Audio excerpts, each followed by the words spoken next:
नमस्कार. स्वामी समर्थ अनुभूती या चॅनलमध्ये आपलं मनापासून स्वागत आहे. श्री स्वामी समर्थ. स्वामी भक्त हो. आज एका ताईने आपल्याला अतिशय सुंदर असा अनुभव शेअर केलेला आहे.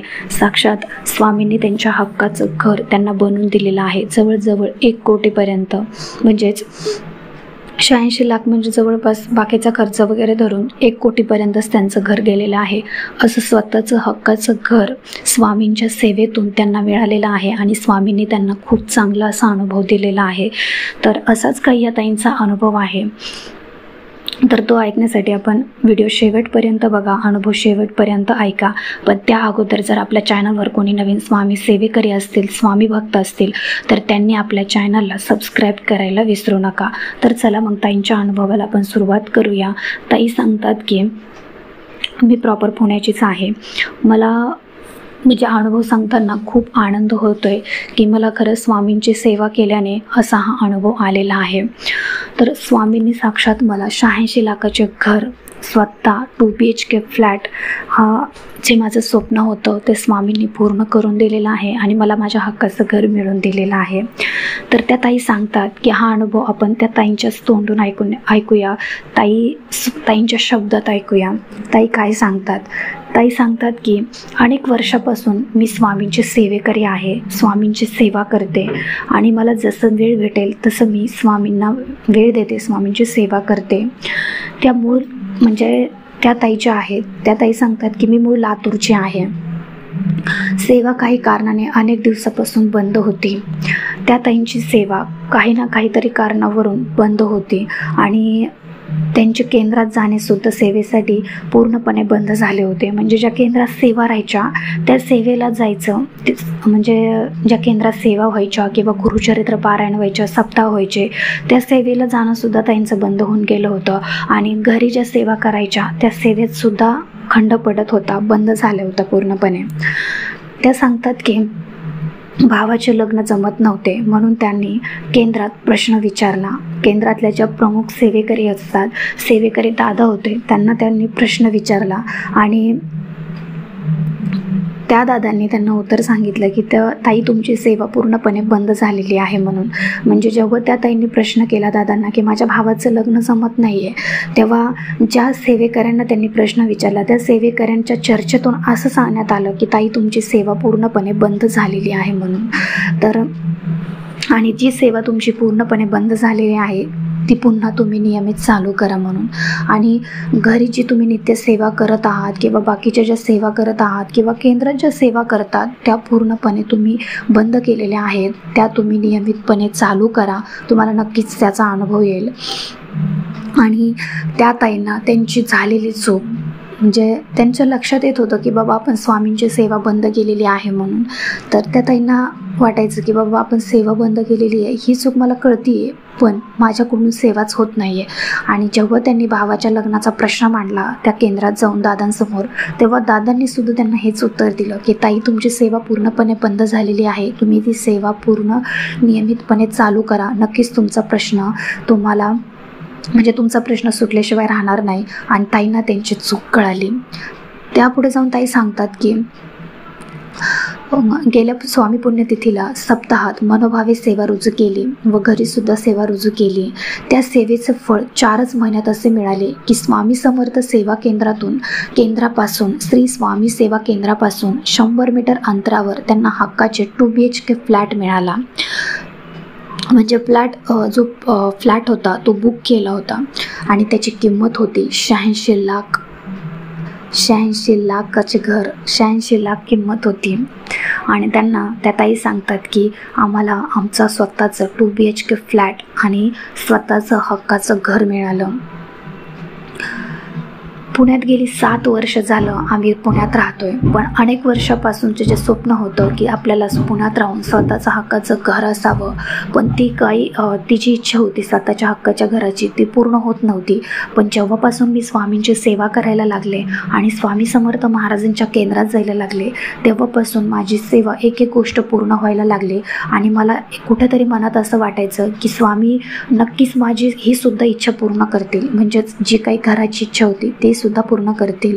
आणि स्वामींनी ती सुद्धा इच्छा पूर्ण केली. त्या ताई सांगतात की मी 7 वर्षापासूनच्या गोष्टीची वाट बघत होते, ती इच्छा, ती गोष्ट आज स्वामींनी माझी पूर्ण केली आणि स्वामी समर्थ महाराजांच्या कृपेने ती साकारही झाली. खंडित झालेली श्री स्वामी समर्थ सेवा मी पुन्हा सुरूच केली आणि स्वामींनी त्यांना सर्व परिस्थिती व संबंधित लोक जे अनुकूल होऊन हक्काचे घर घेता आले. केवढा हा स्वामी सेवेचा अनुभव. स्वामींनीच कायमस्वरूपी ते जवळ राहतील अशी व्यवस्था केली आहे. या ताईंच्या अनुभवातून आपल्याला एवढंच घ्यायचं आहे किंवा त्या ताई सांगतात की माझ्या अनुभवातून तुम्ही एवढंच घ्या की तुमची सेवा अचानक जरी बंद झाली किंवा काही चुकत असेल तर स्वामी कुठल्या तरी निमित्ताने तुम्हाला तुमची चूक कोणाच्या ना कोणाच्या तरी रूपाने येऊन तुम्हाला दाखवून देतात, कोणाच्या ना कोणाच्या तरी माध्यमातून दाखवून देतात आणि पुन्हा सेवा करून घेतात. म्हणूनच सातत्याने सेवा करावी, फळ हे मिळणारच असतं. बघा, ताईंच्या अनुभवातून आपल्याला फक्त एकच सांगायचं आहे त्या ताईंना की ताई सांगतात मी पहिले स्वामी सेवेकरीच होते, पण काही कारणास्तव माझ्या सेवेमध्ये खंडन पडलं होतं, सेवा पूर्णपणे बंद झाली होती. तर ताईंपुढे स्वामींनी असा प्रश्न टाकला, आता स्वामींना तर ताईंकडून सेवा करून घ्यायची होती, पण ते कशाच्या माध्यमातून. तर बघा, स्वामींनी ताईंसमोर संकट टाकलं, कुठला तरी एक प्रश्न टाकला. प्रश्नही निर्माण करणारे स्वामीच आहेत आणि उत्तर देणारेही स्वामीच आहेत. तर त्या ताई सांगतात की स्वामींनी माझ्या पुढं माझ्या भावाचं लग्न जमत नाही असा प्रश्न टाकला. म्हणजे मला माझ्या मनामध्ये असा प्रश्न निर्माण केला की तू केंद्रात जा आणि हा प्रश्न विचार की माझ्या भावाचं लग्न जमत नाही, त्याच्यासाठी मी कुठली सेवा करू.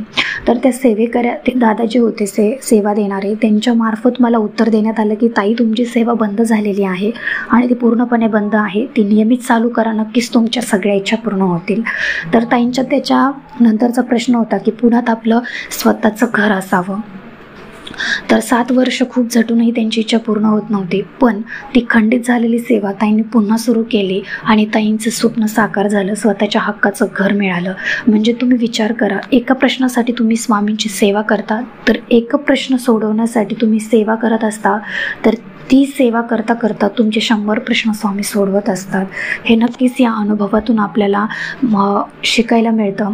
आणि त्या ताईंना एकच सांगायचं आहे की स्वामी तुमची जर तुम्हाला चूक कळाली तर स्वामी कुठल्या ना कुठल्या माध्यमातून येऊन कोणाच्या ना कोणाच्या मार्फत येऊन तुमच्याकडून ते सेवा करून घेतात, म्हणजे घेतातच, आणि त्याचं फळ तुम्हाला दिल्याशिवाय राहत नाहीत. याची अनुभूती मला स्वतःला आलेली आहे आणि तुम्ही स्वतःही घेऊन बघा. जर तुम्ही स्वामींच्या सेवेत नसाल तर स्वामी सेवेत या, स्वामींच्या मार्गात या आणि नक्कीच स्वामींचा अनुभव घेऊन बघा. तुम्ही मनापासून स्वामींचे रोज क्रमशः 3 स्वामी चरित्र सारामृताचे जर 3 अध्याय आणि श्री स्वामी समर्थ महाराजांचा 11 माळी जप जर केला तर मी तुम्हाला गॅरंटी देऊन सांगते की या आयुष्यामध्ये ज्या काही अडचणी आहेत किंवा तुम्ही ज्या अडचणींना आत्ता तोंड देता त्या अडचणीसुद्धा तुमच्या आयुष्यात राहणार नाहीत. कारण एवढी मोठी जी ताकद आहे ती स्वामींच्या सेवेत आहे. त्यामुळे तुम्हाला जर तुमचं आयुष्य सुखी करून घ्यायचं असेल, आनंदी करायचं असेल तर नक्कीच तुम्ही स्वामींच्या सेवेत या आणि प्रत्येक प्रश्नाचं उत्तर स्वामी तुम्हाला देतातच. मग ते कोणाच्याही मार्फत असू द्या, हे तुम्हाला दिसणार नाही पण ते तुम्ही स्वतः जाणवता. तुमच्या हळूहळू प्रश्न सुटायला लागता, मग तुम्हाला जाणवतो की बाबा हा काय चमत्कार आहे, मी तर काहीच करत नाही आहे पण माझे प्रश्न हळूहळू मार्गी लागत आहेत. मग तुमच्या म्हणजे आपण जी सेवा करतो ते आपल्या आयुष्यातला एक भाग बनून जातो आणि आपल्याला कळत नकळत आपले प्रश्न सुटून जातात. आपल्याला कळतसुद्धा नाही की आपल्या प्रश्नाचं उत्तर आपल्याला कसं काय मिळालेलं आहे म्हणून. तर सांगायचं तात्पर्य एवढंच की तुम्ही जर स्वामींची सेवा करत नसाल तर स्वामींच्या सेवेत या, स्वामी सेवेकरी घडवा आणि जर तुमची सेवा खंडित झाली असेल तर पुन्हा ती स्वामींची सेवा सुरू करा. नक्कीच तुमचे प्रश्न मार्गी लागल्याशिवाय राहणार नाहीत. आणि जर खूपच अडचणी असतील तर जवळपासच्या केंद्रात जा, मठात जा, तिथल्या स्वामी सेवेकऱ्याला जिथे प्रश्नोत्तर चालतात तिथे तुमचा प्रश्न विचारा. नक्कीच तुम्हाला ते प्रश्नावरती सेवा मिळाल्याशिवाय राहणार नाही. आणि जेव्हा तुम्ही स्वामींची सेवा करता ती सेवा केल्याने तुम्हाला मेवा नक्कीच मिळतो. कुठल्याच प्रश्नाचं म्हणजे तुम्ही जे सेवा करता त्या कुठल्याच सेवेचं म्हणतात ना, कर्ज स्वामी तो स्वतःकडे ठेवत नाही, ते व्याजासकट आपल्याला परत करतात. त्याच्यामुळे जेवढी मनापासून तुम्हाला स्वामींची सेवा करता येईल तेवढी करा आणि नक्कीच अनुभव घ्या आणि स्वामी सेवेकरी व्हा, स्वामी सेवेकरी घडवा. तर असाच काही या ताईंचा अनुभव होता. तो तुम्हाला कसा वाटला मला कमेंट करून नक्की सांगा. आवडला असेल तर आपल्या चॅनलला लाईक, शेअर आणि सबस्क्राईब करायला विसरू नका. तर भेटूया अशाच एका नवीन अनुभवासोबत. तोपर्यंत सर्वांना श्री स्वामी समर्थ. धन्यवाद.